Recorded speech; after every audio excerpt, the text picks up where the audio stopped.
평소와 다름없는 평온한 화요일 저녁이었다.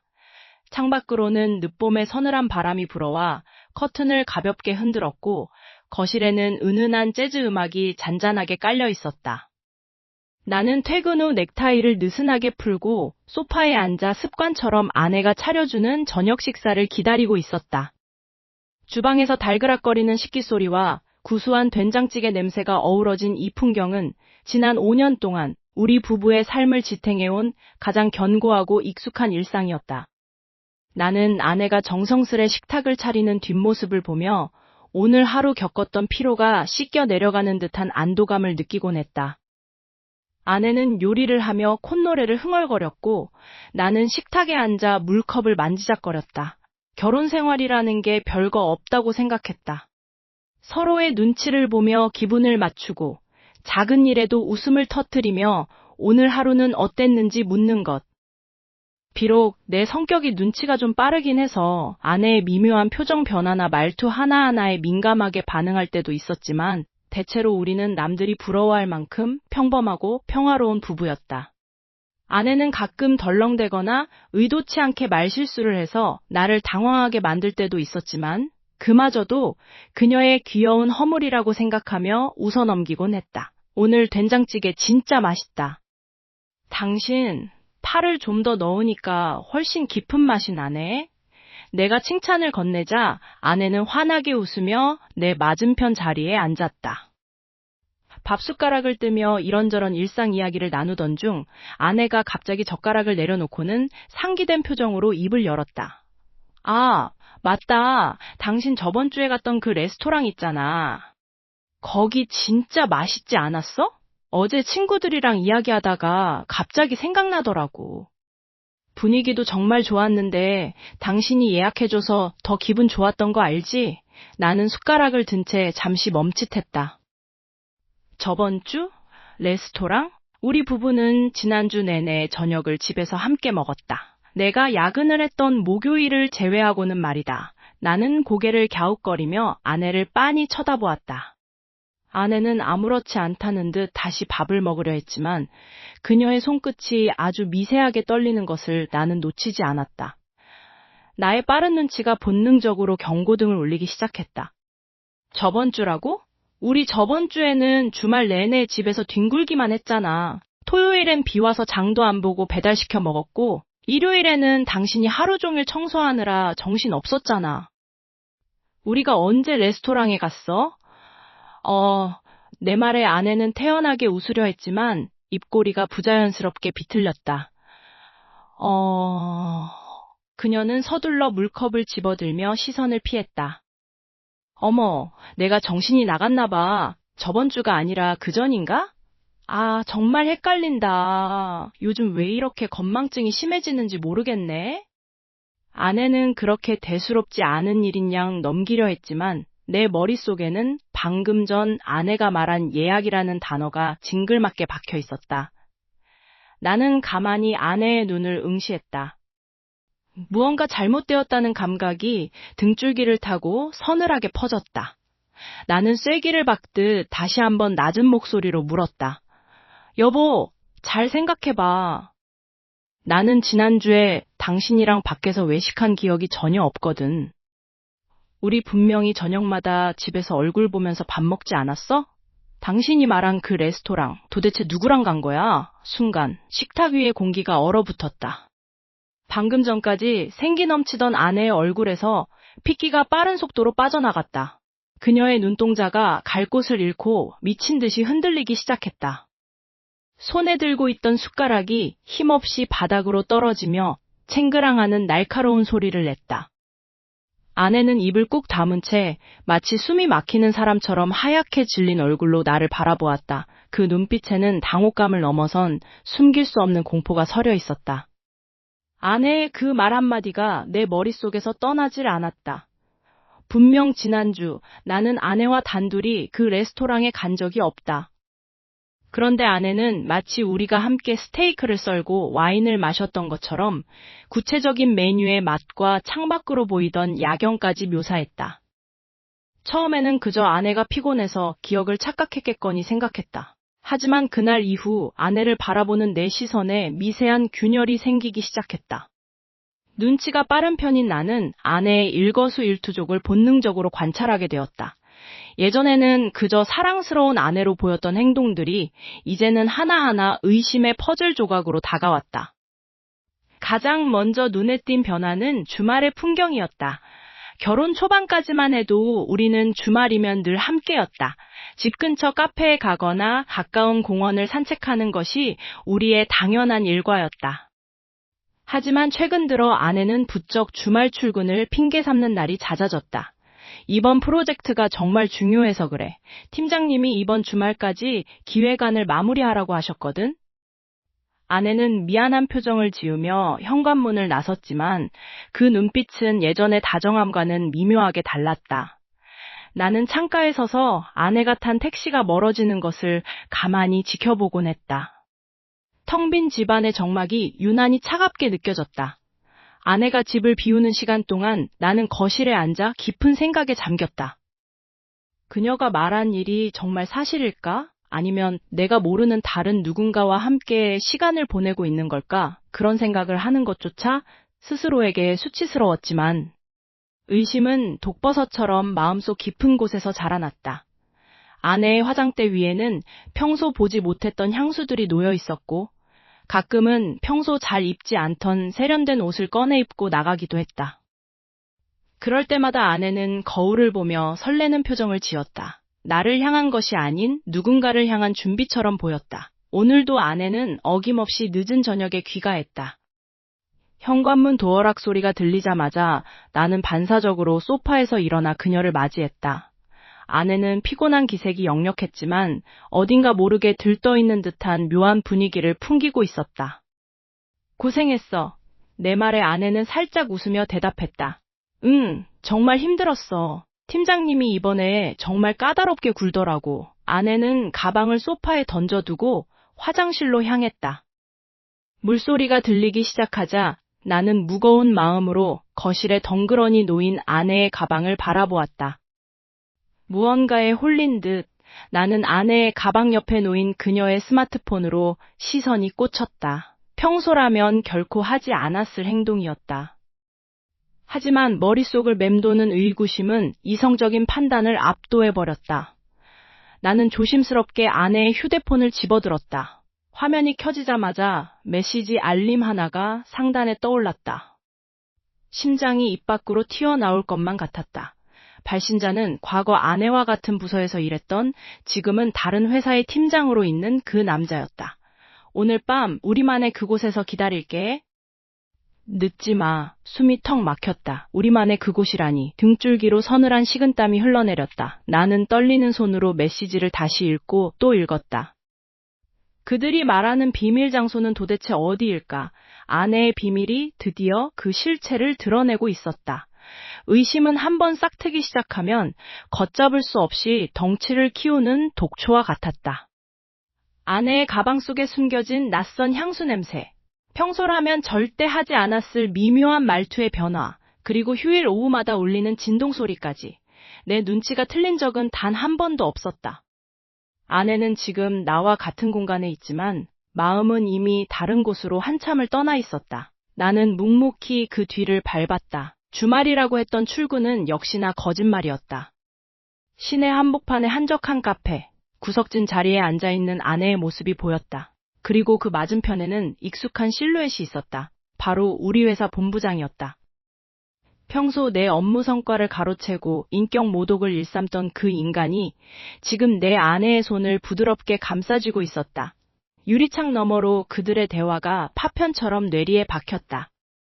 우리 이렇게 숨어서 만나는 것도 이제 끝내자.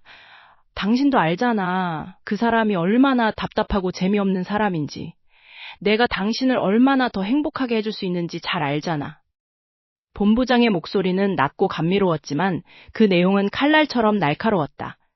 그는 끊임없이 내 험담을 늘어놓으며 아내의 마음을 흔들고 있었다. 아내는 그 말에 조금 당황하는 듯 하다가도 이내 수긍하며 그에게 기댔다. 알아요. 그래도 조금만 더 시간을 줘요. 아직 정리해야 할 것들이 많아서. 그녀의 입에서 나온 정리라는 단어가 내 가슴을 후벼 팠다. 5년의 결혼 생활이 그녀에게는 그저 언젠가 폐기 처분해야 할 낡은 서류 뭉치에 불과했던 것일까? 본부장은 끈질기게 그녀를 설득했다. 우리와 함께했던 여행지, 우리가 아꼈던 물건들, 우리의 모든 추억을 저급한 것으로 폄하하며 자신만이 그녀의 유일한 구원자라는 듯이 굴었다. 집으로 돌아온 아내는 평소처럼 아무렇지 않게 저녁을 준비했다. 도마 위를 두드리는 칼소리가 유난히 크게 들렸다. 그녀의 손등에 묻은 옅은 립스틱 자국, 그리고 왠지 모르게 여유로운 표정이 나를 비웃는 것만 같았다. 나는 분노를 억누르며 태연하게 저녁을 먹고 그녀가 샤워를 하러 들어간 틈을 타 안방으로 들어갔다. 심장이 터질 듯이 뛰었다. 서랍 깊숙한 곳에서 그녀가 급하게 감춰두었던 핸드폰을 꺼냈다. 지문 인식이 되지 않아 비밀번호를 입력하려 했지만 평소 그녀가 사용하는 번호는 아니었다. 하지만 나는 그녀의 버릇을 잘 알고 있었다.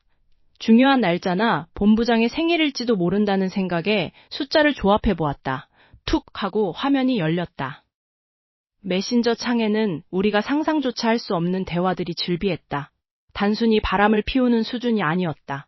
그들은 벌써 우리 집을 정리하고 재산 분할 문제까지 논의하고 있었다. 이혼 후, 이민, 새로운 출발, 행복한 미래, 그 문구들이 눈앞에서 아른거렸다. 특히 가장 최근에 보낸 본부장의 메시지가 나를 얼어붙게 만들었다. 다음 주 금요일 법률 상담 받기로 한 거 잊지 마. 당신 명의로 된 예금이랑 집 처리 문제는 내가 다 알아봤어. 그 인간한테는 아무것도 남겨주지 말고 깔끔하게 끝내자. 우리만의 천국에서 기다릴게. 폰을 쥔 내 손이 미세하게 떨렸다. 그들은 단순히 사랑에 빠진 게 아니었다. 나의 삶을 송두리째 빼앗아가기 위해 아주 치밀하고 잔혹한 계획을 세우고 있었다. 안방 욕실에서 들려오는 물소리가 이제는 공포스럽게 느껴졌다. 아내가 곧 나올 것이다. 나는 이 사실을 알고 있다는 것을 들키지 않은 채 과연 어떻게 대응해야 하는 것일까? 방문을 열고 나오는 그녀의 미소 띤 얼굴을 똑바로 쳐다볼 수 있을지조차 알 수 없었다. 지금 이 순간 내 손에 쥐어진 핸드폰이 마치 폭탄처럼 느껴졌다. 아내의 휴대폰을 몰래 들여다보게 된 건 순전히 우연이자 필연이었다. 식탁 위에 놓인 아내의 휴대폰이 진동하며 끊임없이 알람을 울려대던 그 순간, 나는 직감적으로 이것이 내 인생을 뒤흔들 마지막 퍼즐임을 깨달았다. 잠시 화장실에 간 아내의 발소리가 멀어지는 것을 확인하고 나는 떨리는 손으로 화면을 잠금 해제했다. 이미 아내의 패턴은 숱하게 봐왔던 터라 풀기는 식은 죽 먹기였다. 메시지 앱을 열자마자 내 시야에 들어온 것은 상사와의 대화창이었다. 이번 주말 남편 그 사람 어떻게 따돌릴 거야? 상사의 메시지에는 비열함이 가득 묻어 있었다. 아내의 답장은 내 심장을 얼어붙게 만들기에 충분했다. 걱정 마요. 이미 그 사람한테는 다음 주 토요일이라고 거짓말해뒀어요. 그날은 우리끼리 맘 편히 여행 가요. 그 사람은 아무것도 모를 거예요. 매번 이런 식으로 속이는 것도 이제는 일상이네요. 손끝이 차갑게 식어가는 것을 느꼈다. 그뿐만이 아니었다. 지난달 우리 결혼기념일에 아내가 갑자기 회사 급한 일이라며 나를 홀로 레스토랑에 남겨두고 떠났던 그날의 진실이 고스란히 적혀 있었다. 아내는 일부러 나에게 잘못된 날짜를 전달해 내가 헛걸음을 하게 만들거나 중요한 가족 행사를 놓치게끔 치밀하게 상황을 설계하고 있었다. 그동안 내가 실수라고 믿었던 일들이 사실은 나를 가정에서 점진적으로 소외시키고 자신들의 불륜을 가리기 위한 아내의 악의적인 연극이었음을 깨닫는 순간, 머릿속이 하얗게 전멸했다. 메시지 속에는 그들의 추잡한 대화가 끝도 없이 이어졌다. 나를 바보 취급하며 조롱하는 그들의 문장 하나하나가 비수가 되어 내 가슴에 꽂혔다. 내가 눈치가 빠르다는 것을 아내도 알고 있었을 텐데 그녀는 도대체 어디까지 나를 기만하려 했던 걸까? 화가 치밀어 올라 주먹을 꽉 쥐었지만 나는 소리를 지를 수 없었다. 아내의 웃음소리가 복도 끝에서 들려오기 시작했기 때문이다. 나는 황급히 휴대폰을 원래 있던 자리에 내려놓고 아무 일도 없었다는 듯 거실 소파에 앉아 TV를 켰다. 심장이 터질 듯이 뛰고 있었지만 표정만큼은 그 어느 때보다 평온하게 유지하려 애썼다. 아내가 거실로 나오며 물었다. 자기야, 방금 알람 울리지 않았어? 누가 연락 온 거 아니야? 나는 짐짓 아무렇지 않은 척 어깨를 으쓱하며 글쎄 잘 모르겠네. 아마 스팸 아닐까? 라고 대답했다. 아내는 안도의 한숨을 내쉬며 화장대로 향했다. 평소처럼 화장을 지우고 기초 화장품을 바르는 그녀의 뒷모습을 보는데 문득 예전에는 사랑스럽게만 보였던 그녀의 뒤태가 이제는 소름 끼치는 타인처럼 느껴졌다. 그녀가 화장대 서랍을 열고 닫는 소리가 유난히 크게 들렸다. 그런데 서랍을 닫던 도중 아내의 손이 미끄러졌는지 무언가 둔탁한 소리를 내며 바닥으로 떨어졌다. 아내는 화들짝 놀라며 그것을 재빨리 주워 다시 서랍 깊숙한 곳에 밀어 넣으려 했다. 하지만 나의 예리한 눈은 그 짧은 찰나를 놓치지 않았다. 그것은 분명 서류 봉투였다. 단순히 화장품이나 소지품이 아닌 빳빳한 종이 뭉치의 질감이 느껴지는 서류. 아내가 잠시 자리를 비운 사이 나는 홀린 듯 화장대로 다가갔다. 심장이 갈비뼈를 뚫고 나올 것만 같았다. 조심스럽게 서랍을 열자 아까 그 서류 봉투가 반쯤 삐져나와 있었다.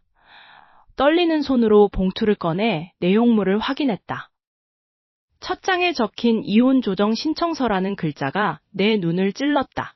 그것은 내가 상상조차 하지 못했던 우리 관계의 종지부를 찍는 서늘한 마침표였다. 아내의 계획은 단순한 외도가 아니라 나를 완전히 지워버리고 새로운 삶으로 도약하려는 치밀한 탈출극이었다.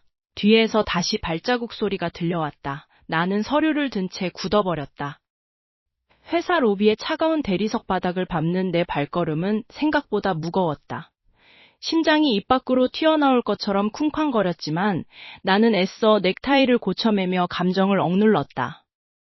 4층 사무실 유리문 너머로 그놈, 김 부장이 보였다. 내 아내를 유혹하고 우리 가정을 짓밟아 놓은 장본인. 지금 당장이라도 달려들어가 멱살을 잡고 싶었지만 나는 냉정함을 유지해야 했다. 이건 감정적인 싸움이 아니다. 진실을 밝히고 그 오만한 가면을 벗겨낼 마지막 기회다. 유리문을 밀고 들어가자 사무실 내 공기가 순식간에 차갑게 얼어붙었다. 직원들의 시선이 우리에게 꽂혔지만 나는 오로지 그놈의 눈만 바라보며 다가갔다. 김 부장은 화들짝 놀란 표정을 짓더니 이내 비열한 웃음을 입가에 띠며 의자에서 천천히 일어났다. 이게 누군가? 재수 씨 남편분 아니신가? 여기는 무슨 일로...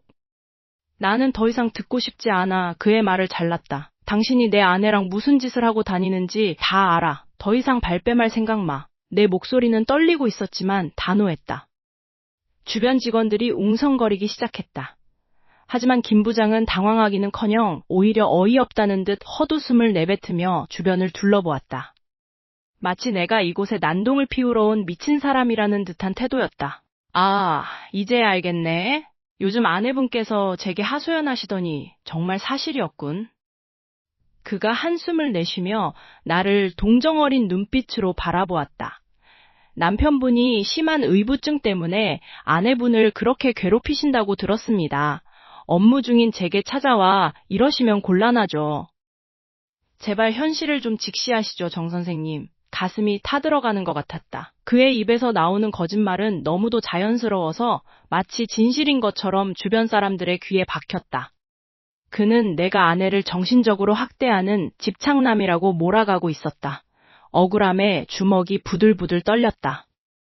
증거가 있어. 당신들이 나눈 메시지, 그리고 주말마다 다녔던 호텔까지 다 알고 있다고. 그는 나를 비웃으며 자신의 책상으로 걸어갔다. 서랍에서 도톰한 서류 봉투 하나를 꺼내 책상 위에 던졌다. 증거요?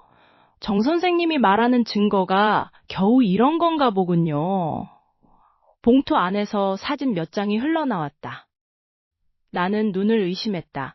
사진 속에는 내가 어두운 밤, 익명의 계정으로 누군가에게 협박성 메시지를 보내고 아내의 뒤를 몰래 미행하는 모습이 담겨 있었다. 아니, 분명히 조작된 사진이었다. 내가 한 적 없는 행동들, 내가 본 적 없는 장소들이었다. 이게 뭐지? 이건 내가 아니야. 김 부장은 싸늘한 눈빛으로 나를 내려다보며 낮은 목소리로 속삭였다. 아니, 바로 당신이지. 아내분은 당신의 그 비정상적인 집착 때문에 이미 변호사를 선임했어요. 이건 당신이 아내를 얼마나 위험하게 감시하고 있었는지 보여주는 기록입니다. 이제 누가 피해자고 누가 가해자인지 명확해진 것 같지 않습니까? 등 뒤에서 느껴지는 서늘한 공포가 온몸을 휘감았다. 그는 나를 미친 사람으로 만드는 것을 넘어 아내를 보호한다는 명분으로 나를 사회적으로 매장할 준비를 끝낸 상태였다. 나는 함정에 빠진 것이었다. 완벽하게, 아주 철저하게. 내 손에 든 증거는 휴지 조각이 되었고 세상은 이제 나를 범죄자로 바라보고 있었다. 그날 저녁 나는 도저히 잠을 이룰 수 없었다. 팀장이라는 인간, 그가 내뱉던 그 가증스러운 비웃음이 귓가를 떠나지 않았다. 나를 망상증 환자로 몰아가며 짓던 그 여유로운 미소 뒤에는 분명히 무언가 더 큰 검은 속내가 숨어 있을 것이라는 직감이 들었다. 나는 서재 구석에 박혀있던 낡은 서류함을 꺼냈다. 우리 집이 경제적으로 가장 힘들었던 시기, 내가 다니던 작은 회사가 갑작스럽게 부도 처리되며 겪었던 지옥 같은 기억들이 담긴 상자였다. 서류를 뒤적이던 중 잊고 있었던 법인 기록 하나가 내 눈을 사로잡았다. 당시 회사가 무리하게 인수합병을 시도하다 공중분해되었을 때 그 배후에서 투자를 주도했던 사모펀드사의 실소유주 명단이었다. 먼지가 쌓인 서류를 한 장씩 넘기던 내 손끝이 떨리기 시작했다. 그곳에 적힌 이름, 그 중심에 서 있던 인물은 바로 지금 내 아내를 가로챈 그 상사였다. 모든 것은 우연이 아니었다. 그놈은 단순히 아내를 유혹한 것이 아니었다. 아주 오래전부터 나라는 인간을 무너뜨리기 위해 내 삶의 기반을 하나씩 갉아먹고 있었던 것이다. 과거의 비즈니스 경쟁에서 내가 그놈의 비리를 폭로하려 했던 것이 화근이었을까? 그놈은 철저히 복수를 계획했다. 내 커리어를 짓밟고 이제는 마지막 남은 안식처인 가정까지 파괴하여 나를 완벽한 파멸로 이끌려는 수작이었다. 등줄기에 식은땀이 흘렀다. 단순히 치정관계라고 생각했던 일들이 사실은 치밀하게 계산된 보복극이었다는 사실에 숨이 턱 막혔다. 그때 방문 밖에서 인기척이 느껴졌다. 아내가 조심스럽게 문을 열고 들어왔다. 그녀의 눈빛은 평소와 달리 무언가 결연하면서도 묘하게 흔들리고 있었다. 나는 황급히 서류를 감추려 했지만 그녀의 시선은 이미 내가 보고 있던 서류 더미에 꽂혀 있었다. 그거 결국 찾아낸 거야? 아내의 목소리는 차분했다. 당황하거나 놀라는 기색이 전혀 없었다. 나는 믿기지 않는 표정으로 그녀를 바라보았다. 이게 무슨 소리야? 당신 이 인간이 누군지 알고 있었어? 우리 회사를 망하게 하고 내 인생을 망쳐놓은 그놈이라고. 내 외침에도 아내는 씁쓸한 미소를 지을 뿐이었다. 그녀는 천천히 다가와 내 앞에 서류를 덮었다. 알고 있었어. 처음부터 알고 있었다고. 그 한마디가 내 심장을 관통했다. 아내는 그놈이 나를 향해 칼을 갈고 있다는 사실을, 심지어 우리 가정이 그의 복수 대상이라는 점을 처음부터 인지하고 있었다. 그럼에도 그녀는 그와 손을 잡았다. 나는 경악하며 뒷걸음질 쳤다.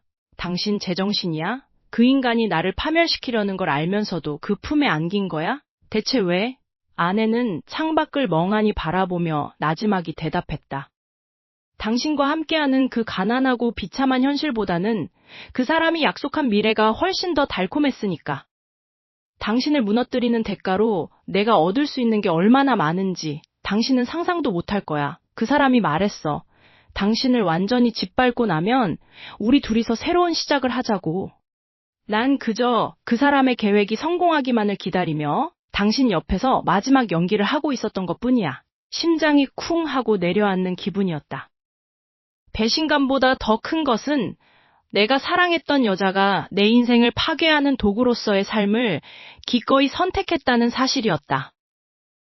그녀에게 나는 이제 남편이 아닌 그저 제거해야 할 장애물이자 복수의 제물에 불과했다. 아내는 차가운 표정으로 나를 돌아보며 말을 이어갔다. 이제 알았으니 다행이네. 더 이상 연기 안 해도 되니까 홀가분해. 그녀는 마치 모든 짐을 벗어던진 사람처럼 당당하게 방문을 나섰다. 나는 텅 빈 방에 홀로 남아 그놈이 나를 향해 쳐놓은 거대한 거미줄에 이미 온몸이 묶여 있음을 직감했다. 그리고 내일 그들이 완성할 마지막 파멸의 시나리오가 무엇일지 두려움과 분노가 뒤섞인 채 밤은 깊어만 갔다. 그놈의 목소리는 뱀의 혀처럼 달콤하면서도 치명적이었다.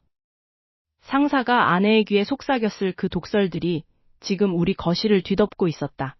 나는 멍하니 소파에 앉아 차갑게 식어버린 아내의 눈빛을 마주하고 있었다.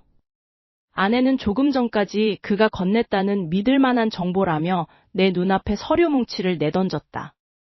그것은 내가 결혼 전부터 모아왔던 자산들과 이번에 상사가 내게 뒤집어 씌웠던 파산 사건에 대한 교묘하게 왜곡된 보고서였다. 당신이 어떻게 나한테 이럴 수가 있어? 내가 당신을 얼마나 믿었는데. 아내의 목소리는 떨리고 있었지만 그 안에는 의심의 여지가 없는 혐오가 서려 있었다. 나는 어이가 없어 헛웃음이 나왔다. 눈치가 빠른 편인 내가 이 상황을 이해하지 못할 리 없었다. 그놈은 내게서 모든 것을 앗아가는 것만으로는 모자라 내가 가장 사랑하는 사람의 손을 빌려 나를 사회적으로 그리고 감정적으로 매장하려 하고 있었다. 여보, 정신 차려. 그거 다 그 인간이 꾸며낸 거야. 당신이 지금 보고 있는 그 서류들 전부 다 조작된 거라고. 내가 왜 당신 재산을 노려? 오히려 당신을 지키려고 그동안 내가 어떤 일을 겪었는지 알아? 나는 아내의 어깨를 잡으려 했지만 아내는 마치 벌레를 보듯 나를 뿌리치며 뒷걸음질 쳤다. 아내의 눈에는 이미 내가 남편이 아닌 자신의 자산을 노리는 파렴치한 사기꾼으로 낙인이 찍혀 있었다. 그놈은 분명 아내에게 남편이 너를 속이고 너의 미래를 훔치려 한다는 식의 가스라이팅을 수개월간 반복했을 것이다. 아내는 평소 말실수가 잦고 사람을 쉽게 믿는 성격이었다. 그런 그녀의 약점을 그놈은 가장 잔인한 방식으로 파고들었다. 상사님은 당신이랑 달라. 그분은 나를 진심으로 걱정해줬어. 오히려 당신이 과거에 무슨 짓을 해서 회사까지 망하게 했는지, 그 사실을 알고 나서 얼마나 힘들었는지 알아? 그 사람이 아니었으면 난 당신이 무슨 짓을 하는지도 모르고 평생 바보처럼 살 뻔했어. 아내의 입에서 나오는 말들은 하나하나가 비수였다. 그놈은 나를 파산시킨 장본인이면서 지금은 그것을 내 탓으로 돌려 아내의 동정심을 자극하고 있었다. 나는 거실 바닥에 흩어진 서류들을 보며 울컥하는 감정을 억눌렀다. 억울함보다는 아내가 이렇게까지 망가졌다는 사실이 견딜 수 없이 고통스러웠다. 하지만 지금 여기서 소리를 지르거나 폭발하는 것은 그놈이 바라는 시나리오였다. 나는 최대한 침착하게, 하지만 떨리는 목소리로 다시 한번 설득을 시도했다. 그놈 말을 믿지 마. 그는 지금 우리 가정을 파괴하려고 작정한 사람이야. 당신이 지금 그를 옹호하는 게 바로 그놈이 노리는 거야. 제발 내 눈을 똑바로 봐. 내가 당신을 속인 적이 있었어? 그러나 아내는 더 이상 내 말을 들을 준비가 되어 있지 않았다. 그녀의 휴대폰에는 상사로부터 온 메시지가 끊임없이 울리고 있었고 아내는 그 알람 소리에 더욱 단단히 세뇌당하고 있었다. 그녀는 차가운 표정으로 화장대에서 미리 준비해둔 가방을 끌고 나왔다. 상사님이 말한 대로야. 당신은 눈 하나 깜짝 안 하고 거짓말을 하는 사람이라고. 더 이상 당신 얼굴 보고 싶지 않아. 내 집에서 나가줘. 이미 변호사 통해서 서류 준비 중이야. 이혼소송 걸 거니까 당신이 저지른 모든 일에 대해 법정에서 대답해.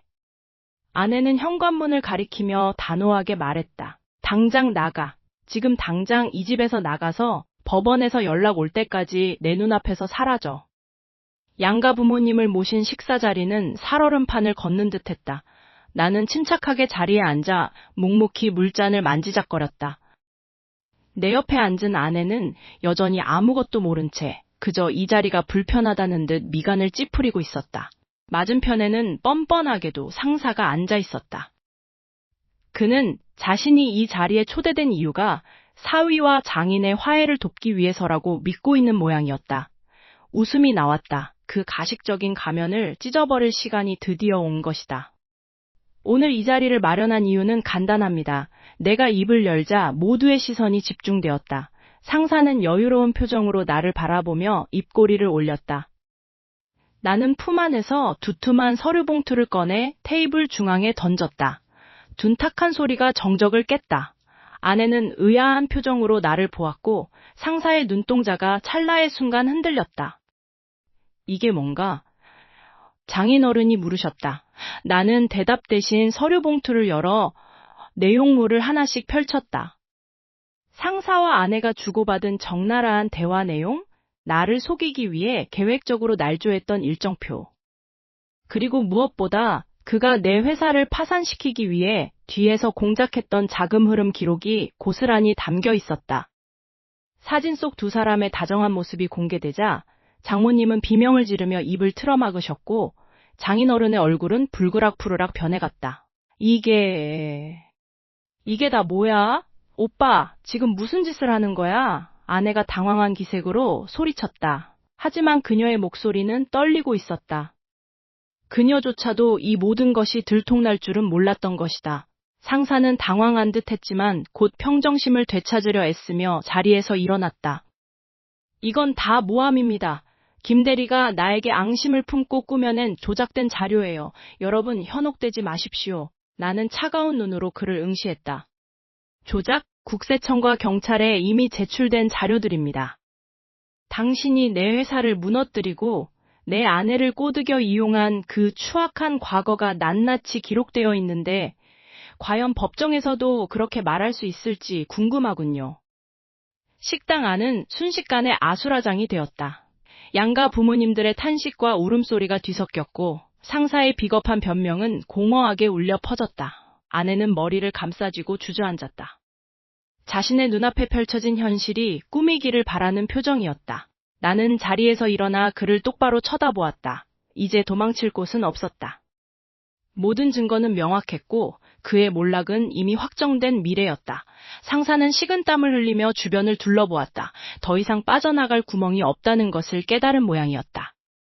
갑자기 그는 비열한 웃음을 터뜨리더니 바닥에 주저앉아 떨고 있는 아내에게 다가가 거칠게 그녀의 손목을 낚아채듯 움켜쥐었다. 그리고는 나를 향해 광기 어린 눈빛으로 쏘아붙였다. 그래, 다 좋아. 하지만 나 혼자 당할 것 같아? 이 여자도 다 알고 있었어. 내가 내 회사를 망가뜨릴 때 기뻐하며 내 옆에서 춤을 추던 게 바로 내 아내라고. 그러니 이 파멸도, 이 모든 죄도 우리 둘이 함께 나눠 가져야 할 책임이야. 들었어? 너희 부부의 끝은 내가 아니라 내가 그토록 믿었던 이 여자라고. 거실을 채운 정적은 마치 날카로운 칼날처럼 내 피부를 파고들었다. 양가 부모님들이 떠난 자리에는 무거운 침묵만이 남았다. 아내는 거실 한가운데 멍하니 서 있었다.